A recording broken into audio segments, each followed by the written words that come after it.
ஐயா ஐயா, ஏதாவது தர்மம் பண்ணுங்க ஐயா.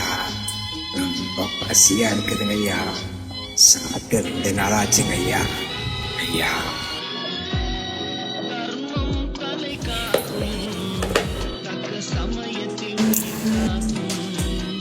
சார், நான் சொல்கிறேன் தப்பாக எடுத்துக்கிறீங்க சார்.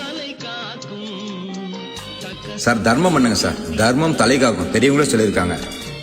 இவருக்கெல்லாம் தர்மம் பண்ணாதீங்க சார். அவரை பாருங்க, அவர் கைகள் நல்லா தான் இருக்கு. அவருக்கு என்ன சார் குறை இருக்கு? அவர் அன்றாட தேவையை அவர் சம்பாரிச்சு சாப்பிடலாம் சார். அதை விட்டு தர்மத்துக்கு உட்காந்துருக்காரு சார். தர்மம் பண்ணுங்க சார், தப்பு இல்லை சார். எத்தனையோ பேர் இருக்காங்க சார், கைகால் முடியாம, சம்பாதிக்கவே முடியாம, நடக்க முடியாம, படுத்த படுக்கையா, வைத்தியம் பார்க்க முடியாம எவ்வளவோ பேர் இருக்காங்க சார். அவங்களுக்கு செய்யுங்க சார்.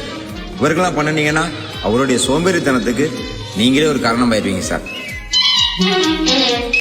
அப்படிலாம் சொல்லக்கூடாதுங்க. யாரையும் வெளி தோற்றத்தை வச்சு அடை போட்டுறாதீங்க. அவங்க உடம்புல எவ்வளோ பிரச்சனை நமக்கு தெரியாது. பார்க்க நல்லா தான் இருப்பாங்க.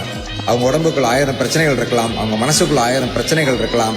வெளியே சொல்ல முடியாத பலவித வேதனைகள் இருக்கலாம். அதெல்லாம் நமக்கு தெரியாது. அவங்க நல்லா தானே இருக்காங்க. நம்ம ஏன் தர்மம் பண்ணுறோன்னு நீங்கள் பேசுகிறீங்க. அப்படியெல்லாம் பேசக்கூடாதுங்க. நம்மக்கிட்ட உதவின்னு நாட்டை ஆளக்கூடிய அரசரே வந்து நின்றாலும் நம்மகிட்ட இருக்கிறத நம்ம கொடுத்துதாங்க ஆகணும். நம்ம கிட்ட கையேந்தில் இருப்பது கடவுளாக கூட இருக்கலாங்க. நம்மளை சோதிச்சு பார்க்க கடவுளே அந்த வேஷம் போட்டு வந்து நிற்கலாங்க. நீங்கள் சொல்கிறது புரியுது சார். இனிமேல் யாரும் தப்பாக பேச மாட்டேன் சார். ஆண்டவனுக்காக உதவி செய்பவர்கள் ஒருபோதும் அனாதையாக மாட்டார்கள். நீங்கள் உங்களது இன்ப நிலையில் இறைவனை நினைத்தால் நாளை உங்களது துன்ப நிலையில் இறைவன் உங்களை கைவிட மாட்டார். இனிமே இது போல பேச மாட்டேன் சார். மன்னிச்சிருங்க சார். பரவாயில்ல புரிஞ்சுக்கிட்டீங்கன்னா சரி, போயிட்டு வாங்க.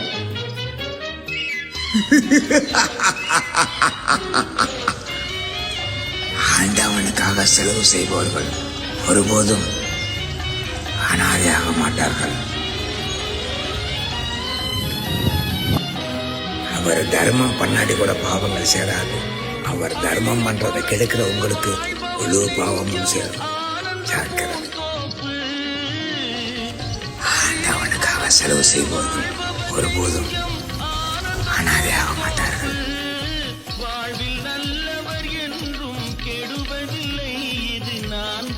நாம் மற்றவர்களுக்கு செய்யும் உதவியை இழிவோடு செய்யக்கூடாதுங்க.